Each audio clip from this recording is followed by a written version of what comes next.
안녕하세요. 성경적 세계관 7강입니다. 우리는 지난 시간 구속은 회복이다 라는 개념을 함께 살펴보았습니다. 이 개념은 성경적 세계관을 갖기 위해 중요한 시각입니다. 이번 시간에는 구속이 회복으로서 갖는 의미는 무엇인지 자세히 살펴보고 우리 삶에 어떻게 적용할 수 있는지 알아보는 시간을 갖도록 하겠습니다.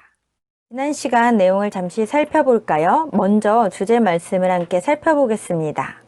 골로새서 1장 20절 그의 십자가의 피로 화평을 이루사 만물 곧 땅에 있는 것들이나 하늘에 있는 것들이 그로 말미암아 자기와 화목하게 되기를 기뻐하심이라. 여기서 그리스도께서 십자가의 피로 이루신 화목이 갖는 의미는 무엇이었나요? 원래 상태로의 회복, 곧 하나님께서 정하신 위치 혹은 목적에서 이탈되었던 것을 다시 원점으로 회복함을 의미한다고 배웠습니다. 회복으로서의 구원이 갖는 세 가지 특징도 살펴보았습니다. 첫째, 구원은 점진적입니다. 둘째, 구원은 회복입니다. 셋째, 구원은 포괄적입니다.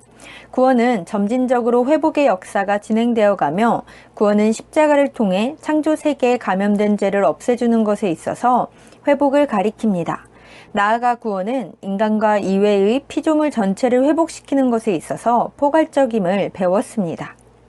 이 내용을 기억하시면서 구속이 회복이라는 의미에 대해 자세히 살펴보겠습니다. 구속이란 무엇일까요? 문자적으로는 다시 사오다 라는 뜻입니다. 대가를 지불하고 소유권을 회복하거나 자유와 구원을 얻는 일을 가리킵니다. 구속의 핵심은 죄인을 속박에서 해방시키고 자유를 되돌려주는 것입니다. 구속의 다른 표현으로는 대속, 속량, 구원이라고도 표현합니다. 성경에서 구원을 나타내는 또 다른 표현을 볼까요? 새롭게 함이라는 표현이 있습니다. 새롭게 함의 헬라어의 의미는 다시 새롭게 만듦을 의미합니다. 로마서 12장 2절에 마음을 새롭게 함으로 변화를 받아에서 사용되어지고 있습니다. 새롭게 한다는 것은 낡아서 못 쓰게 된 것을 새롭게 변화되어 처음의 새로운 상태로 회복함을 가리킵니다. 구속의 또 다른 표현으로 거듭남이 있습니다. 거듭남이란 죽음에 떨어진 후 다시 생명으로 회복되는 것을 의미합니다. 이렇듯 구속이나 새롭게 함이나 거듭남이나 구원을 나타내는 단어에는 회복의 의미를 담고 있는 것을 확인할 수 있습니다. 구속은 회복이자 또한 재창조라고 할 수 있습니다. 이것은 처음 창조 세계를 폐기하시고 새롭게 다시금 창조하신다는 의미가 아닙니다. 이것은 창조를 온전히 이해하지 못하는 것입니다. 구속이 회복으로서의 의미 속에서 재창조라는 의미를 가질 때는 하나님께서 창조 세계를 향해 그리스도 안에서 다시금 기회를 주신 것이라고 할 수 있습니다. 회복의 기회를 다시금 주신 것입니다. 이런 의미에서 구속은 회복이며 재창조라고 할 수 있습니다. 우리는 하나님께서 그리스도를 통해 주신 이 기회를 다시금 붙잡아야 합니다. 구속에 있어서 무엇보다 중요한 회복은 죄로부터의 회복입니다. 이에 포함되는 대상은 모든 피조물입니다. 모든 피조물이 죄로부터 회복되어야 함은 모든 피조물이 부패했기 때문이며 모든 피조물이 회복된다는 것은 구속의 영향력이 모든 피조물에 영향을 미치는 것임을 보여주는 것입니다. 지난번 한번 살펴보았던 것인데요. 화면을 보시면서 따라해 보시면 좋겠습니다. 창조의 지평은 타락의 지평이고 구속의 지평이다. 창조와 타락과 구속의 지평이 같다는 것을 공식처럼 외워두시기 바랍니다. 구속으로서의 회복은 어떠한 것을 더하거나 원시 상태로 돌아가는 것이 아님을 배웠습니다. 회복은 창조 세계의 선한 상태로 돌아가는 것입니다. 그러나 창조 세계에 단 하나 더해진 것이 있습니다. 그것은 바로 죄에 대한 치유입니다. 하나님께서 창조하신 세계를 회복하는 일에 있어서 덧붙여진 단 한 가지는 바로 죄에 대한 치유인 것입니다. 회복은 예수님의 십자가의 죽음으로 성취되고 그분의 부활로 도래하였습니다. 다음 말씀이 이를 잘 보여주고 있습니다. 갈라디아서 1장 40절. 그리스도께서 하나님 곧 우리 아버지의 뜻을 따라 이 악한 세대에서 우리를 건지시려고 우리 죄를 위하여 자기 몸을 들이셨으니. 로마서 5장 9절부터 10절. 그러면 이제 우리가 그의 피로 말미암아 의롭다 하심을 받았으니 더욱 그로 말미암아 진노하심에서 구원을 받은 것이니 곧 우리가 원수 되었을 때에 그의 아들의 죽으심으로 말미암아 하나님과 화목하게 되었은즉 화목하게 된 자로서는 더욱 그의 살아나심으로 말미암아 구원을 받을 것이니라. 나아가 예수님은 창조 세계 전체와 인류의 삶 전체를 악의 세력들로부터 해방시켜 주셨습니다. 다음 말씀이 이를 잘 보여주고 있습니다. 요한복음 12장 31절. 이제 이 세상에 대한 심판이 이르렀으니 이 세상의 임금이 쫓겨나리라. 골로새서 2장 15절. 통치자들과 권세들을 무력화하여 드러내어 구경거리로 삼으시고 십자가로 그들을 이기셨느니라. 이것이 보여주는 것은 첫째, 선한 창조의 왜곡이 있는 곳이면 어디든지 그리스도께서 회복하신다는 것입니다. 둘째, 우리는 오직 십자가를 통해서만 창조로 돌아갈 수 있고 재창조의 기회를 다시금 붙잡을 수 있다는 것입니다. 네 번째로 구속이 회복이라는 의미를 하나님 나라의 관점에서 살펴보고자 합니다. 이는 그리스도께서 이루신 회복이 하나님 나라가 임했음을 보여주고 있기 때문입니다. 이것을 예수님의 사역을 통해 확인할 수 있습니다. 예수님께서 공생의 기간 동안 하신 사역을 세 가지로 정리할 수 있는데 가르치시고 선포하시고 고치신 것입니다. 이 모든 사역은 하나님 나라가 이미 도래했음을 보여주는 것입니다. 먼저 예수님께서는 말씀으로 하나님 나라를 선포하셨습니다. 그리고 행위로 하나님 나라의 도래를 증거하셨습니다. 예수님은 눈먼 벙어리에게서 악한 귀신을 쫓아내신 후 바리새인을 향해 다음과 같이 말씀하셨습니다. 마태복음 12장 28절. 그러나 내가 하나님의 성령을 힘입어 귀신을 쫓아내는 것이면 하나님의 나라가 이미 너희에게 임하였느니라. 이 외에도 예수님께서는 많은 병자들을 고치시고 귀신 들린 자들에게서 귀신을 쫓아내셨습니다. 예수님은 사역을 통해 병과 사탄의 권세를 제어하는 자신의 왕권을 증명하셨고 이는 하나님의 왕권이 실제로 예시되고 입증된 것입니다. 이러한 측면에서 예수님께서 사역을 통해 회복을 이루신 것을 통해 하나님 나라가 도래했음을 알 수 있습니다. 알버트 월터스는 이에 대해 다음과 같이 말했습니다. 예수님께서 보이신 기적은 구속이란 창조 세계가 죄와 악의 사슬에서 해방되어 하나님이 본래 의도하신 피조물의 삶으로 복귀하는 것임을 보여주신 것이다 라고 말입니다. 우리가 여기서 한 가지 함께 생각할 것이 있습니다. 하나님의 나라는 이미와 아직이라는 특징을 가지고 있다는 것입니다. 예수 그리스도께서 오심으로 하나님 나라가 도래했지만 아직 하나님의 나라는 완성되지 않았습니다. 하나님 나라는 그리스도의 재림을 통해 완성될 것입니다. 따라서 회복 역시 예수 그리스도를 통해 이루어졌지만 온전한 회복은 재림 때 비로소 완성된다는 것입니다. 우리는 이미와 아직 사이에서 살고 있음을 기억해야 합니다.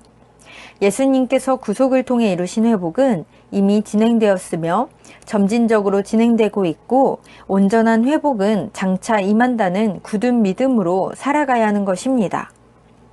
동시에 우리가 한 가지 주의해야 할 것이 있습니다. 그것은 바로 이원론적 세계관을 갖는 것입니다. 우리는 쉽게 성스러운 영역과 속된 영역을 구분짓습니다. 우리가 널리 애창하는 복음 성가 중 이러한 가사가 있습니다. 죄 많은 이 세상은 내 집 아니네 라고 시작하는 복음 성가입니다. 그러나 이 가사 속에서 우리가 생각하고 주의해야 할 것이 있습니다.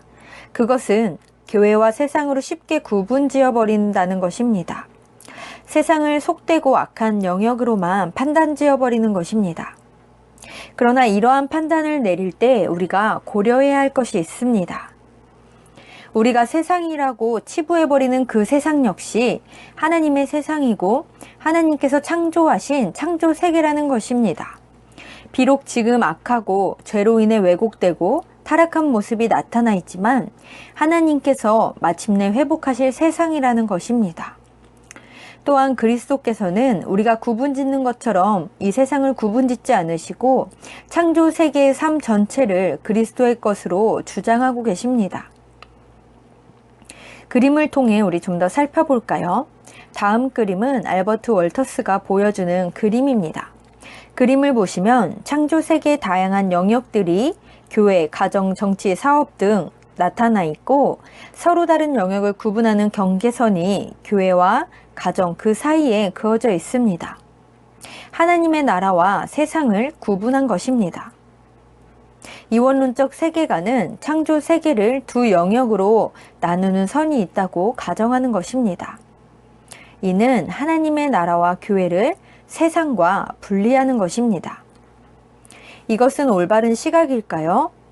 우리 다음 그림을 한번 보겠습니다. 앞의 그림과 어떤 차이가 보이시나요? 앞에서 본 그림의 경계선은 대립이 영역의 사이에 있었다면 이 그림은 대립의 영역이 두 통치 사이로 바뀐 것을 볼 수 있습니다. 대립이 하나님의 나라와 세상으로 바뀐 것입니다. 하나님과 사탄 모두는 창조세계 전체에 대해 자기의 소유권을 주장하는 것입니다. 어떤 중립적인 영역을 남겨두거나 하지 않고 모든 영역에 대해 자기의 권한을 주장하는 것입니다. 그리고 두 통치 사이의 경계선은 창조세계의 모든 실제들을 들쑥날쑥하게 가로지르고 있는 것을 그림을 통해 볼 수 있습니다. 이 들쑥날쑥한 경계선은 두 통치권 사이의 전쟁을 나타내는 것입니다. 예를 들어 볼까요? 우리는 가정 생활이 하나님의 창조의 법에 더 순종하고 그것과 부합하면 할수록 그곳에서 하나님 나라는 힘껏 전진하는 것입니다. 세상은 뒤로 물러나는 것입니다. 우리의 사고가 세속화되면 골로새서 2장 8절에 나오는 것처럼 철학과 헛된 속임수 등이 자리 잡아 하나님의 나라에서는 멀어지고 세상에서는 가까워지는 것입니다. 우리의 삶의 모든 부분과 이 모든 영역들도 마찬가지일 것입니다. 성경적 세계관의 올바른 시각은 이 세상을 이원론적으로 바라보는 것이 아닙니다. 모든 영역을 하나님의 창조세계로 인정하고 창조세계의 삶 전체를 그리스도의 주권이 미치는 것으로 인정하는 것입니다. 또한 하나님 나라와 사단의 권세가 맞물려 있어서 영적 전쟁이 우리 삶 전체에 있어서 일어나고 있음을 바라보는 것입니다. 나아가 우리는 이 사이에서 살아가면서 회복의 필요성을 느끼며 하나님 나라로의 회복을 위해 힘쓰며 살아가는 것입니다. 지금까지 구속이 회복으로서 갖는 의미를 함께 살펴보았습니다. 그러면 지금부터는 우리 삶의 회복이 어떻게 적용되어야 하는지 함께 살펴보도록 하겠습니다. 그리스도께서는 회복의 주체이실 뿐만 아니라 우리를 통해 회복을 이루고자 하십니다. 다음 말씀이 이를 잘 보여주고 있습니다. 고린도후서 5장 17절에서 18절. 그런즉 누구든지 그리스도 안에 있으면 새로운 피조물이라. 이전 것은 지나갔으니 보라 새 것이 되었도다. 모든 것이 하나님께로서 났으며 그가 그리스도로 말미암아 우리를 자기와 화목하게 하시고 또 우리에게 화목하게 하는 직분을 주셨으니. 그리스도께서는 우리를 새로운 피조물로 만드시고 우리에게도 화목하게 하는 직분을 부여해 주셨습니다. 이것이 우리가 맡은 사명입니다. 우리는 어떻게 이 사명을 감당할 수 있을까요? 새로운 피조물로서 화목하게 하는 직분을 감당한다는 것은 그리스도의 대속의 죽음과 부활이 요구하는 삶을 따라 살아가는 것입니다. 새로운 피조물은 구속받은 사람이며 동시에 구속의 삶을 살아가는 사람입니다. 새로운 피조물은 변화된 자이며 변화의 삶을 사는 자입니다. 그리스도께서는 우리를 새 사람으로 지어 새 생명 가운데 살도록 해주셨습니다. 이는 존재론적인 변화를 가리킵니다. 따라서 우리는 삶을 통해 새로운 피조물에 합당한 삶을 구현해야 하는 것입니다. 이미와 아직 사이에서 살아가는 새로운 피조물 된 우리는 오늘 삶의 모든 영역에서의 회복이 있도록 힘써야 합니다. 삶의 쇄신이 필요한 것입니다. 이는 왜곡되고 변질된 것을 제거하도록 힘쓰는 것입니다. 예를 들어 결혼은 회피가 아닌 거룩하게 만들기 위해 힘써야 합니다. 사업은 세속세계에 떠넘겨버리는 것이 아니라 다시금 하나님의 영광을 드러내도록 바꿔가야 합니다. 왜곡된 모습이 그리스도의 이름으로 모든 영역에서 부엌이든 침실이든 기업이든 작업장이든 제거되어야 하는 것입니다. 이 외에도 우리 삶의 모든 영역에 이전에 존재하던 것을 하나님께서 원하시는 모습으로 다시금 되돌려 놓는 것, 회복하는 것이 우리의 사명인 것입니다. 지금 왜곡돼 있고 변질된 것들은 재림 때 모두 폐기될 것임을 기억해야 합니다. 우리가 일상 속에서 하는 변화들은 쉽게 나타나지 않고 느리게 나타나지만 우리는 묵묵히 지속적으로 이 역할을 감당해야 하는 것입니다. 마지막 교회의 역할은 무엇인지 함께 살펴보겠습니다. 교회의 사명은 포괄적 회복을 알리는 것입니다. 다음 말씀이 이를 잘 보여주고 있습니다. 마태복음 28장 18절에서 20절. 예수께서 나와 말씀하여 이르시되 하늘과 땅의 모든 권세를 내게 주셨으니 그러므로 너희는 가서 모든 민족을 제자로 삼아 아버지와 아들과 성령의 이름으로 세례를 베풀고 내가 너희에게 분부한 모든 것을 가르쳐 지키게 하라. 볼지어다 내가 세상 끝날까지 너희와 항상 함께 있으리라 하시니라. 마가복음 16장 15절. 또 이르시되 너희는 온 천하에 다니며 만민에게 복음을 전파하라. 모든 창조 세계에 복음을 전파하라는 것은 죄로부터의 자유함이 모든 곳에 필요하기 때문입니다. 교회는 모든 창조 세계를 향해 하나님께서 이루실 포괄적 회복을 전파해야 합니다. 그러나 오늘날 교회는 모든 나라와 다양한 문화 속에 세워져 있습니다. 다양한 세계관이 존재하고 악한 세력이 지배하는 문화 속에서 세워져 있습니다. 이 속에서 교회는 포괄적 회복을 어떻게 선포하고 전해야 할지, 포괄적 쇄신을 어떻게 이뤄나가야 할지 고민하며 이 역할을 감당해 가야 합니다. 교회는 하나님 나라의 도구입니다. 교회를 통해 하나님 나라가 확장되어야 하며 교회를 통해 회복이 선포되어야 합니다.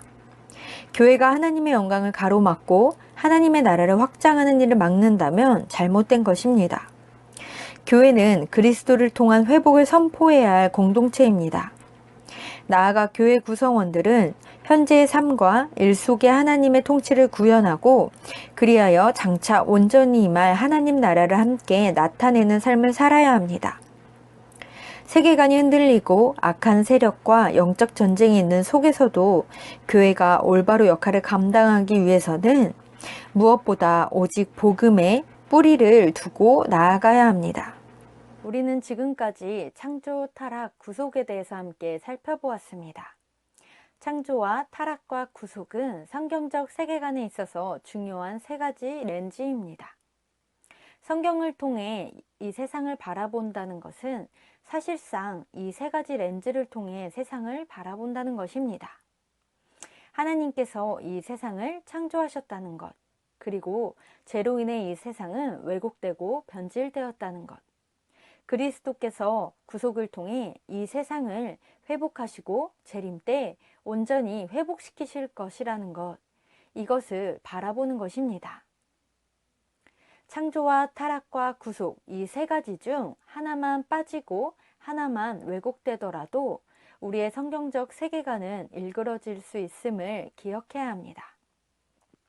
지금까지 배웠던 것처럼 창조와 타락과 구속의 내용들을 기억하시고 창조와 타락과 구속 이 세 가지 렌즈로 이 세상을 바라보시길 바랍니다. 생각해 볼 질문입니다. 첫째, 구속이 회복으로서 갖는 의미는 무엇인가? 둘째, 하나님 나라의 특징은 무엇인가? 이 특징 속에서 살아가는 우리의 역할은 무엇인가? 셋째, 성경적 세계관의 세 가지 시각은 무엇인가? 다음 시간에는 현대 사회에 존재하는 다양한 세계관을 살펴보도록 하겠습니다. 들어주셔서 감사합니다.